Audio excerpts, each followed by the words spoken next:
Vou convidar a amada igreja a abrir as suas Bíblias em Gênesis capítulo 47.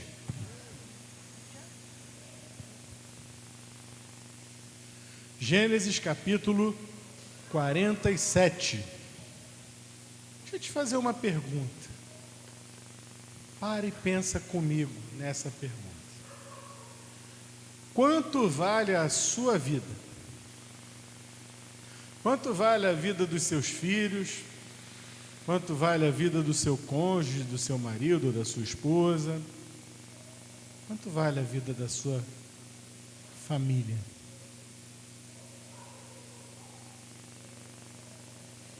O Senhor Jesus fez essa pergunta de outra forma, quando ele perguntou: que daria o homem pela sua alma?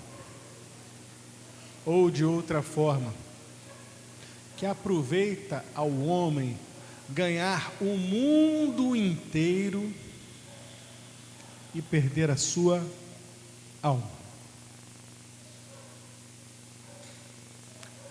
Vamos trazer para a questão política. O que aconteceria hoje se o governo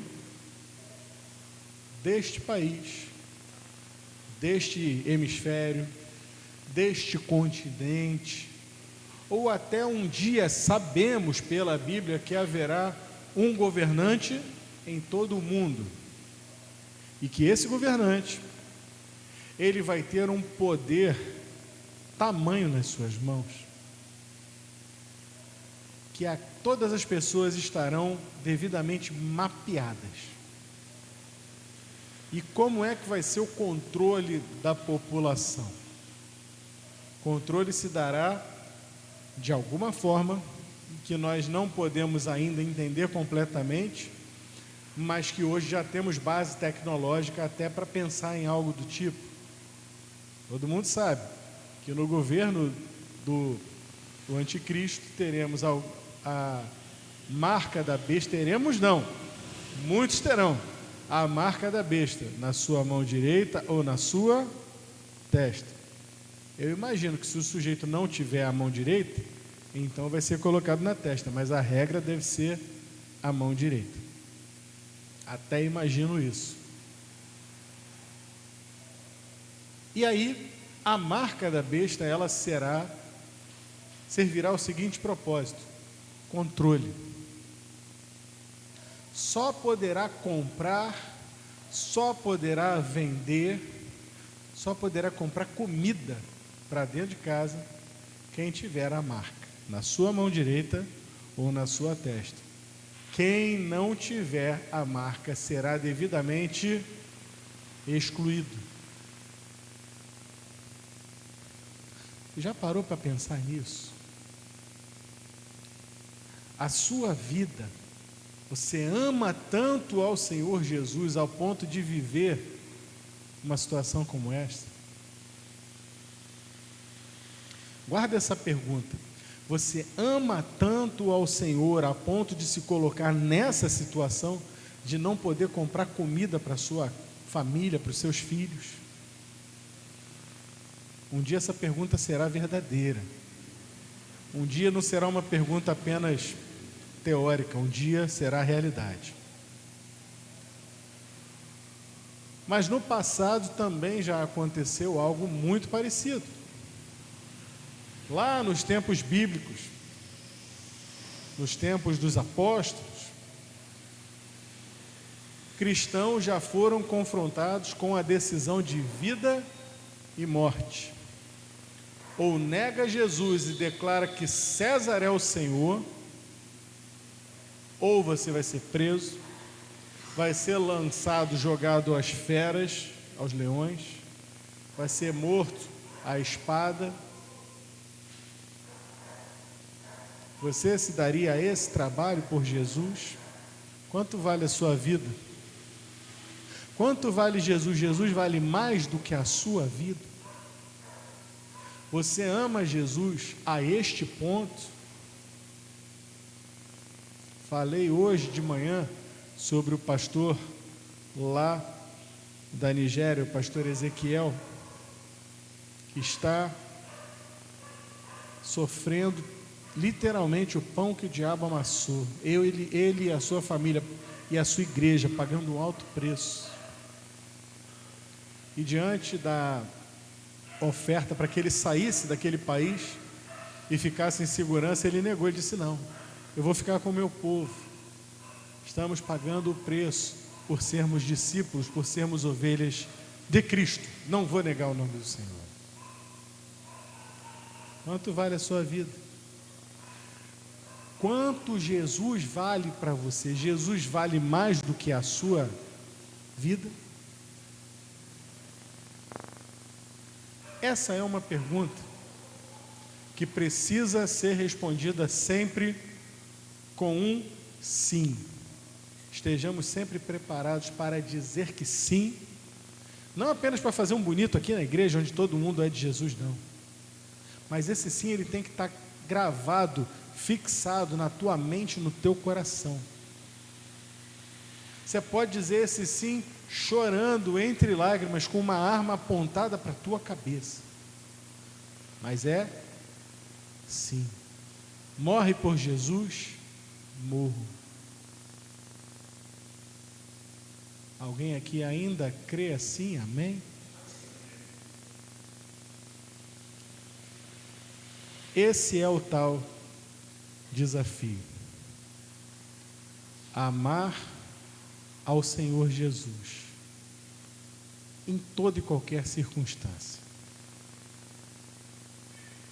Eu me lembro que quando eu era criança e assistia aqueles desenhos antigos que passavam na televisão, desenhos dos anos 40, desenhos dos anos 50, a TV, naqueles tempos, ainda passava esses desenhos bem antigos.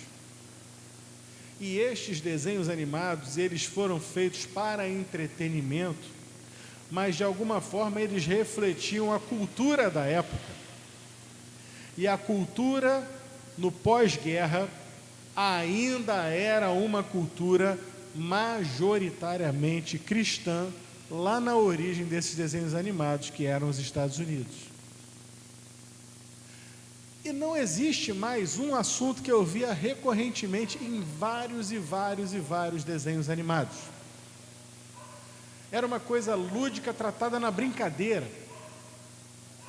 Mas era assim, um personagem estava em perigo de cair, por exemplo, de um penhasco, e vinha outro personagem e o salvava. Aquele personagem que foi salvo dizia: você salvou a minha vida, eu te devo a minha vida, serei teu escravo para sempre. E às vezes eles brincavam um pouco com essa questão, e quando aquele que havia salvo o primeiro, depois se via numa situação de risco de vida, e aquele que havia sido salvo agora o salva, agora invertia a situação. Não, agora eu devo a ti a minha vida, então eu sou teu escravo. E eles brincavam com essa questão, até que no final do desenho já não tinha mais isso. Era um assunto recorrente. Nas entrelinhas, na brincadeira, o que esses desenhos estavam ensinando? Salvação. Aquele que é salvo deve a sua vida àquele que o salvou. Nas entrelinhas, a cultura cristã está ali. Aquele que foi salvo deve a sua vida àquele que o salvou. Nós fomos salvos pelo Senhor Jesus de uma maneira que só Ele poderia fazer. De um perigo mortal que não é a morte apenas aqui neste lado da realidade, mas é uma morte eterna. E Ele nos salvou. Guarda isso.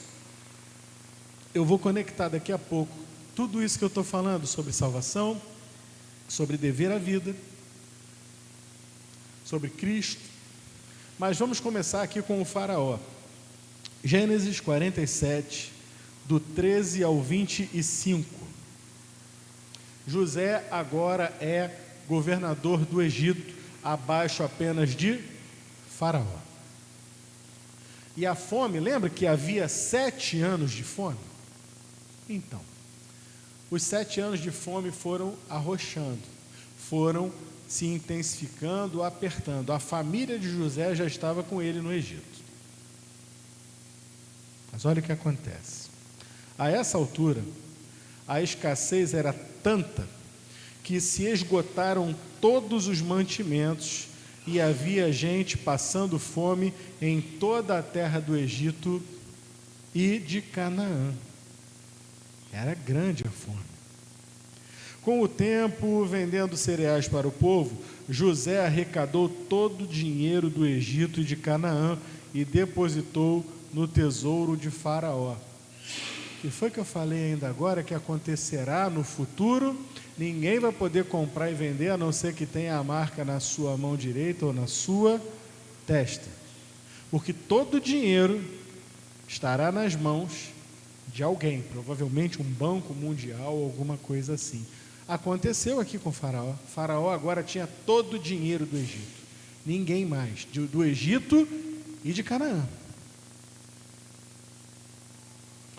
Verso 15. Quando acabou o dinheiro do povo do Egito e de Canaã, todos os egípcios foram implorar a José: não temos mais dinheiro, mas, por favor, dê-nos alimento ou morreremos de fome diante dos seus olhos. Não tinha mais dinheiro para comprar. A liberdade começa a ser cortada, cerceada. Se você já não tem mais base para negociar, você está na mão de quem está vendendo. E eles já pedem, José, Zafenate e Paneia, por favor, nos dê o alimento, porque o nosso recurso acabou. Eles estavam à beira da morte por fome, por inanição. José respondeu: visto que seu dinheiro acabou, tragam-me seus animais. O dinheiro acabou, a moeda acabou, o ouro acabou, acabou a prata, mas ainda tem os animais. Vamos barganhar, vamos negociar com os animais. Eu lhes darei alimento em troca. Então eles entregaram seus animais a José em troca de alimento. José lhes forneceu mantimentos para mais 1 ano, em troca de seus cavalos, rebanhos de ovelhas, bois e jumentos. E agora, mesmo que a chuva viesse, mesmo que a terra começasse a dar novamente o fruto, eles já não teriam mais animais para arar o campo. Eles já não poderiam mais ir a terras distantes ou a lugares distantes comprar e vender. Eles agora estavam na sua terra, onde eram as suas glebas, as suas fazendas, presos. Só podiam andar a pé. E agora estavam comendo os grãos que Faraó havia fornecido, porque o gado, tudo já tinha ido para o Faraó. Mas por 1 ano, eles teriam garantia de sobrevivência. Mas aí a coisa piora mais um pouquinho. Mas aquele ano chegou ao fim. E no ano seguinte, o povo voltou a José, dizendo: não podemos esconder a verdade. Nosso dinheiro acabou, nossos rebanhos e gado lhe pertencem. Não nos resta coisa alguma para oferecer. Além de nosso corpo, estamos nos oferecendo como escravos ao Faraó. E nossas terras. Por que morreríamos de fome diante de seus olhos? Foi a pergunta que eu fiz quando comecei aqui. Quanto vale a sua família? Quanto vale a vida da sua esposa, do seu marido, dos seus filhos, dos seus netos? A sua própria vida? Quando eles não tinham mais com o que negociar, o que apresentar a Faraó, quando eles não tinham mais motivo para convencer Faraó, economicamente falando, de que eles deveriam receber alguma coisa, partiram para o desespero. Olha, a gente está se oferecendo para trabalhar de escravo para o faraó, e pode ficar com as nossas terras também, porque a gente vai morrer. Que aproveita a liberdade de alguém que está à beira da morte, que aproveita ter terra se a terra não está dando e a minha família vai morrer. Você já parou para pensar na profundidade do desespero de uma situação dessas, meu irmão? Por que morreríamos de fome diante de seus olhos? Versos 19. Compre nossas terras em troca de mantimento. Ofereceremos nossas propriedades e a nós mesmos como servos do faraó. Dê-nos cereais para que vivamos e não morramos, e para que a terra não fique vazia e desolada. Assim, José comprou toda a terra do Egito para o faraó. Todos os egípcios venderam seus campos, pois a fome era terrível, e em pouco tempo todas as terras passaram a ser propriedade do faraó. Quanto ao povo, José os tornou todos escravos, de uma extremidade do Egito à outra. As únicas terras que ele não comprou foram as dos sacerdotes. Eles recebiam do faraó uma porção regular de mantimentos, por isso não precisavam vender suas terras. Engraçado como a gente chega aqui, né, pastor Marcos? De novo naquela história os nobres, a nobreza, o clero e o povo. Nada mudou desde a antiguidade. Então, verso 23, José disse ao povo: hoje eu comprei vocês e suas terras para o faraó. Em troca, fornecerei sementes para cultivarem os campos. E aqui, José poderia ter dito o seguinte: vocês agora são do faraó, trabalhem calados, não falem nada, contentem-se em ter vida. Vocês são simples e puramente agora escravos do faraó, trabalhando nas terras do faraó. Era esse o fato ou não era? Mas José era um homem justo. E a história não termina assim. Verso 24. Quando vocês os ceifarem, ou seja, ele ia dar terra, ia permitir que eles trabalhassem na terra e tivessem semente para plantar. Quando os ceifarem, 1/5 da colheita, ou seja, 20% da colheita, será do faraó. Fiquem com os outros 4/5 e usem como alimentos para vocês, para os membros da sua casa e para suas crianças. Deixa eu explicar aqui, se não ficou claro. De quem era toda a terra do Egito? A casa onde eles moravam era de quem agora? Faraó. De quem eram eles mesmos? Eram agora homens e mulheres livres? Eram servos, escravos do faraó. Escravo tinha algum direito de alguma coisa? A colheita que eles plantassem era plantada pelos escravos de faraó, na terra do faraó. A colheita então era de quem? Do faraó. Mas perceba o que José fez. José disse: olha, a colheita, toda ela, 100% dessa colheita é do faraó. Mas vocês não vão dar 100% para o faraó. Vocês vão tirar 20%, 1/5. Divide a colheita em 5 partes, tira uma parte e dá para o faraó. Os outros 80%, gente, 80% é muito mais do que o faraó estava levando. Os outros 80%, os outros 4/5, fiquem para vocês se alimentarem, vocês e seus filhos.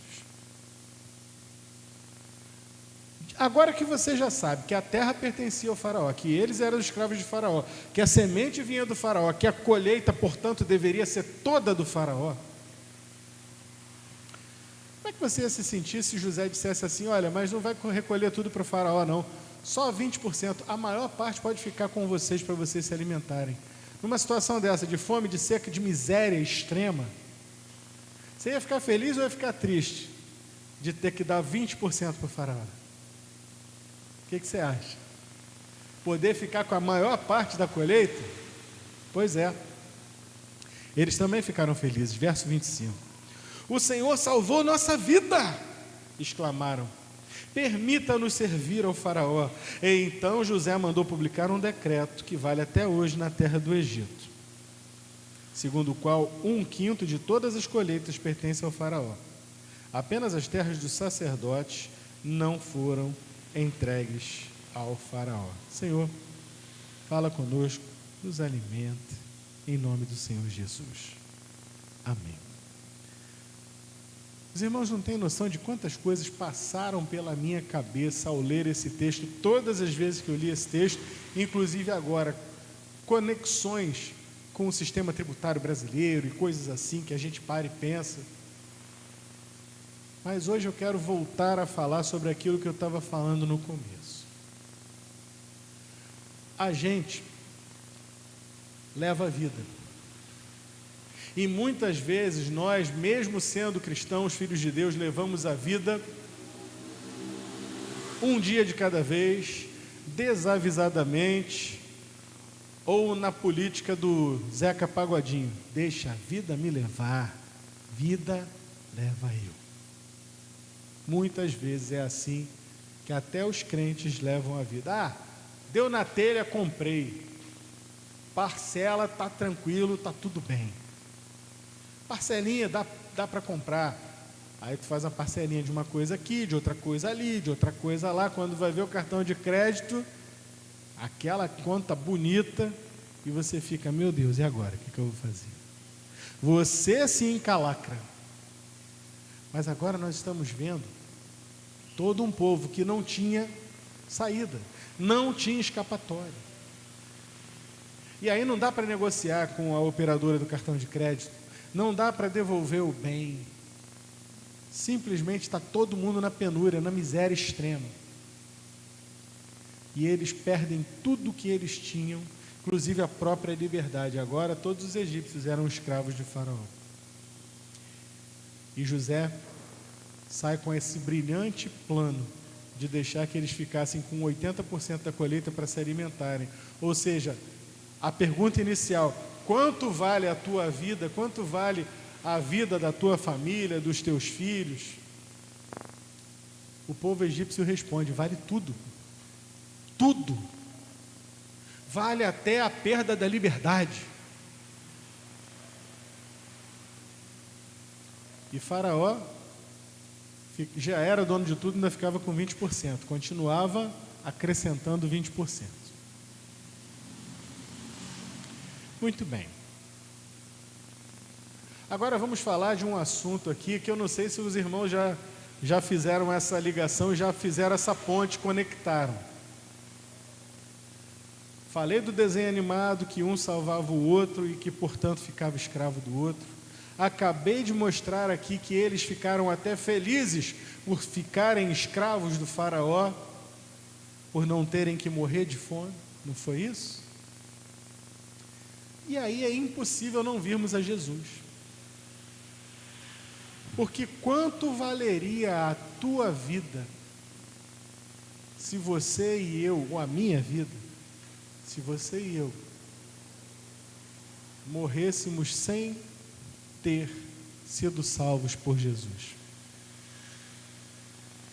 Abrirmos os olhos na eternidade, do outro lado da eternidade, e percebemos que não há o que fazer, que não há escapatória, que não tem fim o sofrimento. A tua vida e a minha vida, primeiramente, valeram a vida do Filho de Deus. Ele livremente deu a sua vida por você e por mim. Ele não deu 20% da vida dele, ele não deu 80% da vida dele, ele deu a sua vida. Jesus morreu por você e por mim.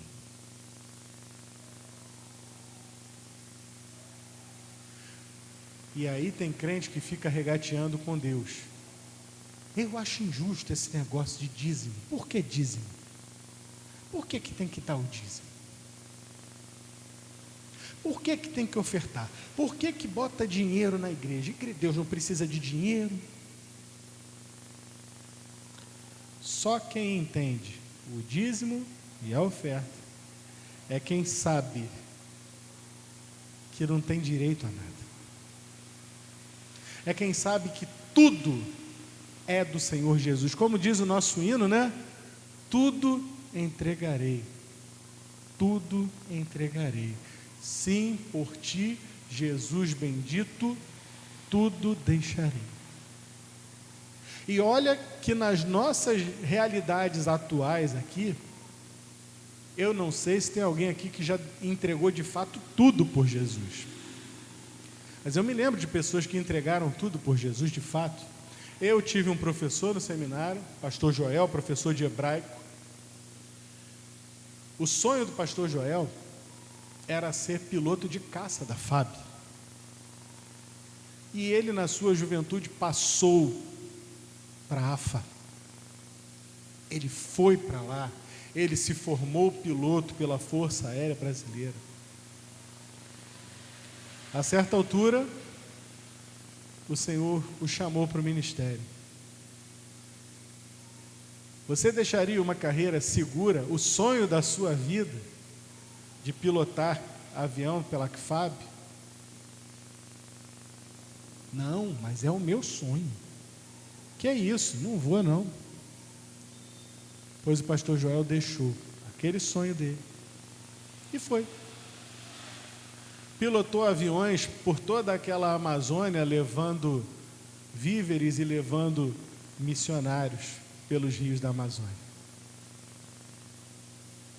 Deixou tudo por Jesus. Volta e meia nós vamos encontrar nos vídeos de missões nacionais também um casal de São Paulo, um casal de dentistas de São Paulo que tinha o seu consultório, talvez você se lembre dessa história. E eles deixaram o seu consultório bem montado lá em São Paulo e foram servir aos ribeirinhos, abençoando os ribeirinhos na carreta missionária, no barco o missionário, porque tiveram um chamado do Senhor Jesus, deixaram tudo. É gente que não está deixando 10% ou 20% para Jesus. É gente de quem Jesus está dizendo: olha só, eu te dei tudo, vem. Sim, Senhor, eu vou, porque eu não tenho nada de meu, a minha terra não é minha, a minha plantação não é minha, a minha vida não é minha. Eu fui comprado por preço. Quantos estão entendendo? Vânia, bota por favor para mim na tela 1 Coríntios capítulo 3, verso 23. Volta o versículo anterior. Paulo, Apolo ou Pedro, o mundo, a vida e a morte, o presente e o futuro, tudo é de vocês. E vocês são de Cristo e Cristo é de Deus. Vocês são de quem? De Cristo. A tua vida, se você é um crente em Jesus, pertence a Cristo. O teu tempo pertence a Cristo. O teu dinheiro pertence a Cristo. O teu emprego, trabalho, a tua ocupação pertence a Cristo. Os teus pensamentos precisam pertencer a Cristo. Ou pertencemos, temos essa percepção, ou não percebemos quem é Cristo. Estaremos fazendo pior do que os egípcios fizeram em relação a Faraó. Sabe mais uma coisa sua e minha que pertence a Cristo? Vânia, por favor, 1 Coríntios 6 agora, verso 19 e verso 20. Vocês não sabem que o seu corpo também pertence a Cristo? Seu corpo é o templo do Espírito Santo que habita em vocês e lhes foi dado por Deus. Vocês não pertencem a si mesmos, pois foram comprados, não pelo faraó, mas por alto preço. Portanto, honrem a Deus com o seu corpo. O teu corpo pertence ao Senhor.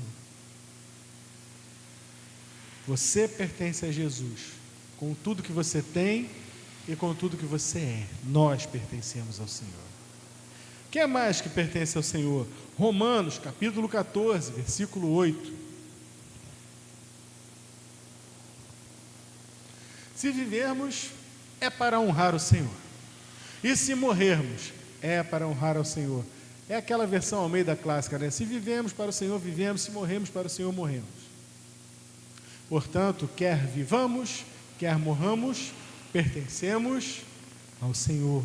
Mais uma vez está lá a frase: pertencemos ao Senhor. E é para o Senhor. A vida, a tua vida, o próprio fôlego de vida pertence ao Senhor. 2 Coríntios 5, 15.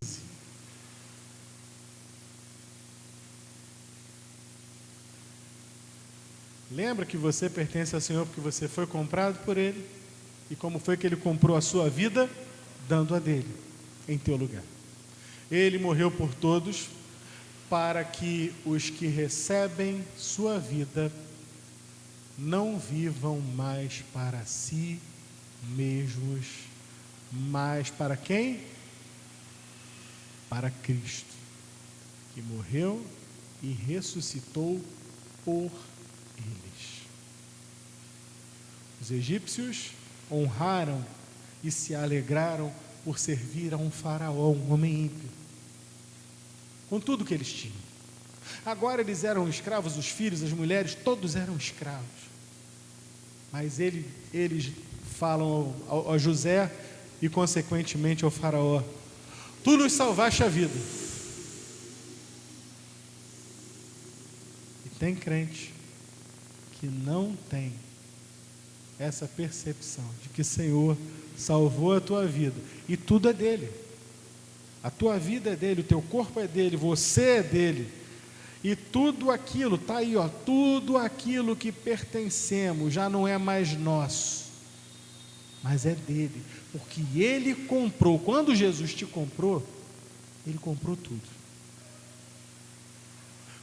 Digamos que a casa aqui do lado tenha uma árvore frutífera. Eu chego aqui do lado, faço uma oferta, quero morar nessa casa, é quanto? É tanto. Está aqui, paguei o preço, recebi a chave. De quem é o terreno? É meu. De quem é a árvore? É minha. De quem é o fruto da árvore?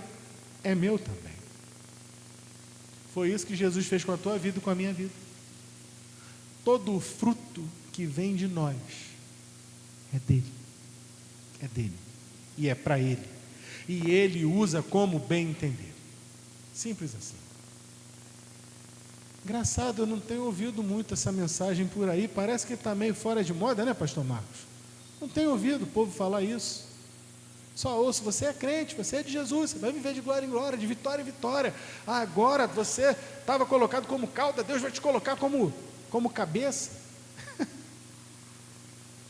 Somos servos, escravos. A palavra é doulos, escravos de Jesus. Tudo é dele e nós também somos dele, graças a Deus por isso.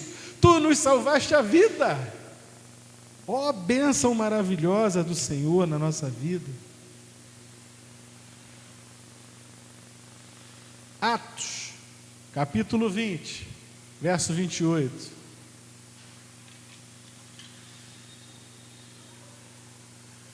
Portanto, cuidem de si mesmos e do rebanho sobre o qual o Espírito Santo os colocou como bispos, a fim de pastorearem sua igreja comprada com seu próprio sangue.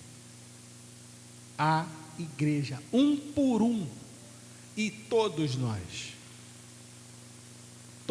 que um dia entregamos a nossa vida ao Senhor, fomos comprados pelo seu sangue. A igreja, esta assembleia aqui, é dele. Esse prédio é dele. Cabe a nós executar e exercitar uma palavrinha que também está fora de moda: mordomia. Gerir aquilo que não é nosso para o nosso Senhor da melhor maneira possível. Ele exige tudo? Ele exige tudo. Tudo é dele.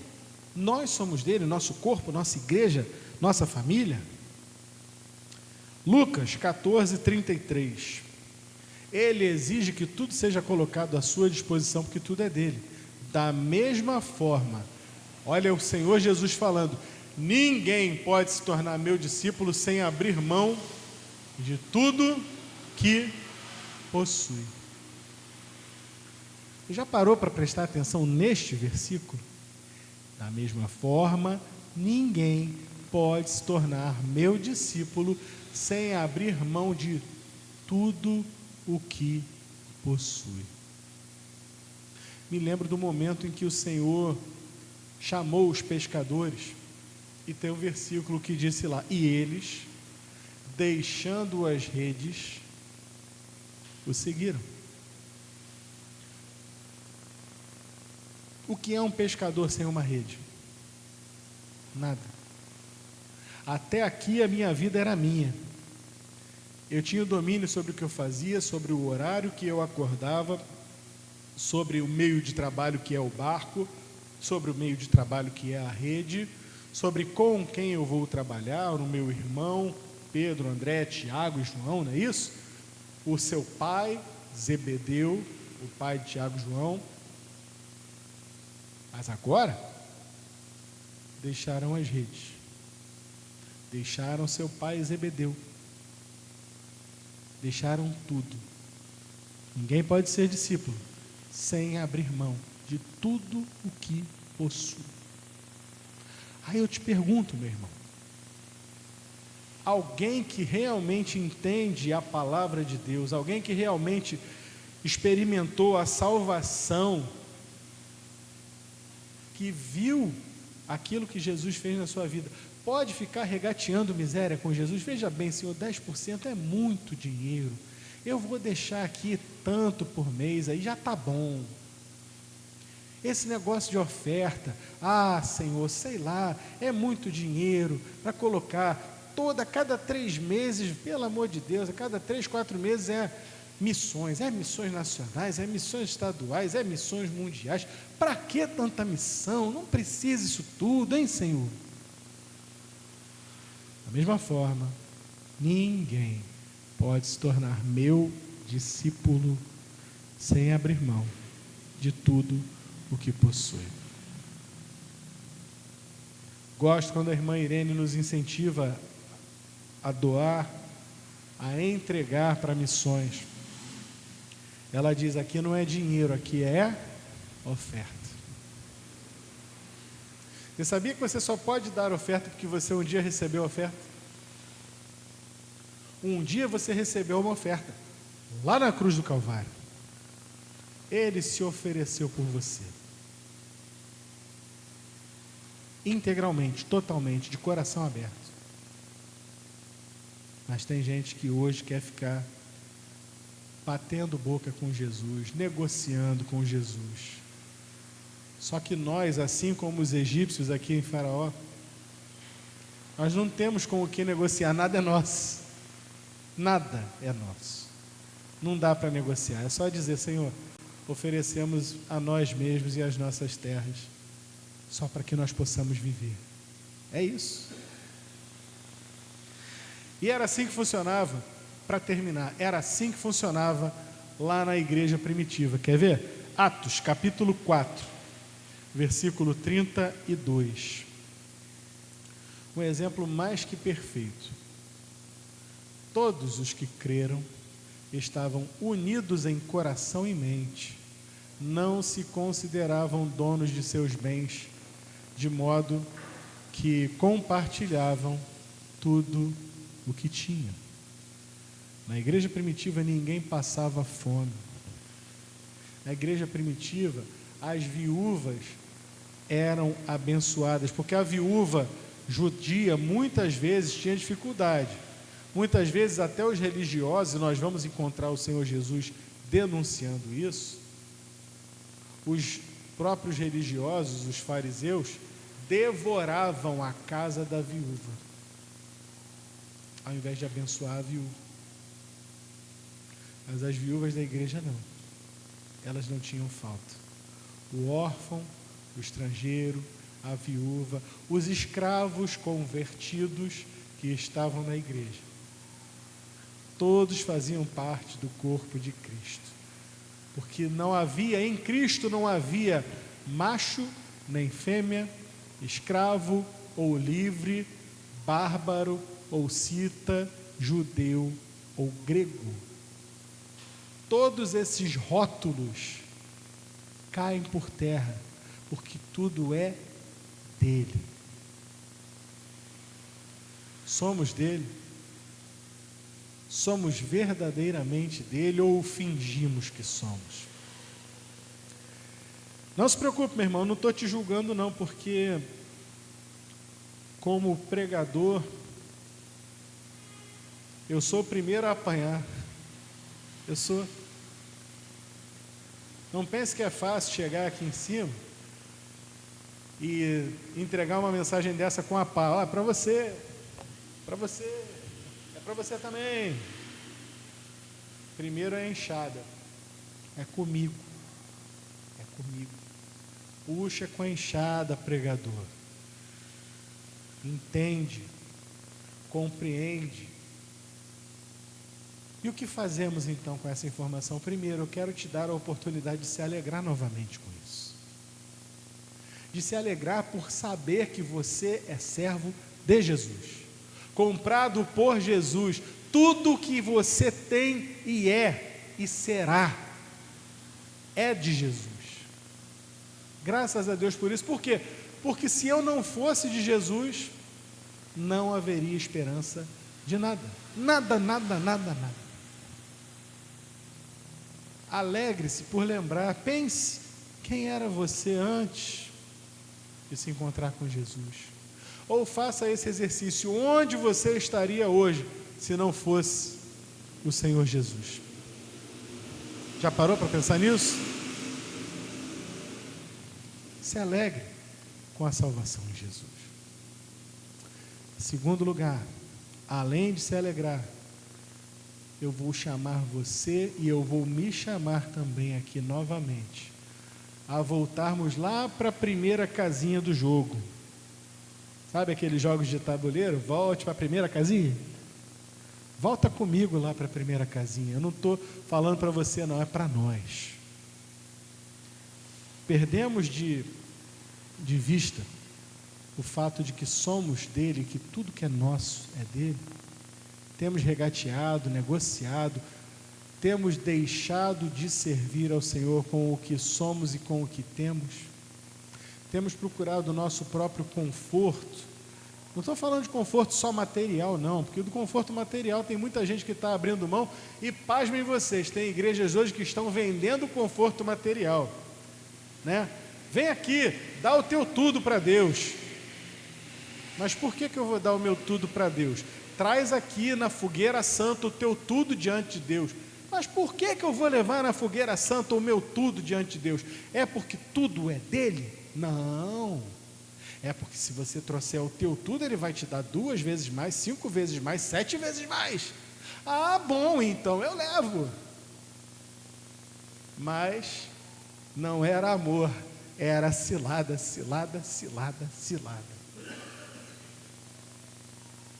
Não, meu irmão, se você tem que apresentar alguma coisa ao Senhor Jesus, apresenta, derrama o teu coração, apresenta as tuas mãos em serviço, os teus pés para levar a mensagem, apresenta a tua oferta, apresenta os dízimos, apresenta o teu tempo, sai da tua zona de conforto. Não, eu não vou falar com ninguém aqui na repartição não, que esse pessoal aqui é tudo muito pecador, ninguém quer saber de nada.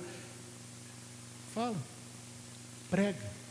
Como disse Paulo ao seu discípulo Timóteo, insta a tempo e fora de tempo. Volta para a primeira casinha, quando você sabia o que você era de Jesus, que tudo era dele, que o teu tempo era dele, que o teu conforto era dele, que todas as coisas pertenciam ao Senhor, que você dava o melhor ao Senhor. É até um cântico que a gente cantava, né? O melhor a ti eu darei, pois dono de nada sou. Lembra disso? Cadê? Meu melhor a ti eu darei, pois dono de nada sou. É bonito cantar na igreja, mas na hora de praticar, o pessoal lá do Egito praticou com alegria, porque agora eles teriam vida. Os irmãos lá em Atos praticavam com alegria, havia entre eles só um coração e alma, porque eles compartilhavam tudo que tinham, para que ninguém tivesse fome, para que ninguém passasse necessidade. De onde vinha isso? Do amor pelo Senhor Jesus. Vamos voltar ao primeiro amor, vamos voltar ao melhor que nós podemos apresentar para o Senhor, porque Ele não deu qualquer coisa, Ele se deu por amor de nós. Vamos orar? Senhor, a Tua palavra foi apresentada, pregada, ela é espada afiada de 2 gumes. Da mesma forma que ela corta para mim aqui, eu sei que ela está cortando para os meus irmãos. Eu confio que Teu Espírito Santo vai cortar as rédeas que nos prendem, que o Teu Espírito Santo vai trabalhar em mim, em cada um dos meus irmãos, tirando de nós a preguiça, a letargia, a avareza, a falta de percepção de que não somos nossos, de que somos do Senhor e que tudo a Ti pertence.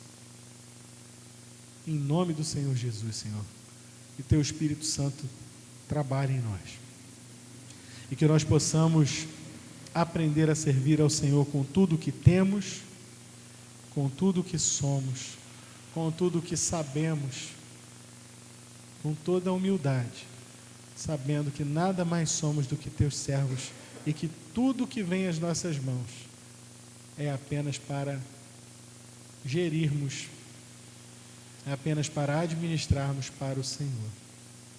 Dá-nos uma semana dentro dessa perspectiva. Acende em nós o fogo, a chama do primeiro amor, para que possamos Te servir de maneira digna. Em nome do Senhor Jesus, assim oramos. Amém.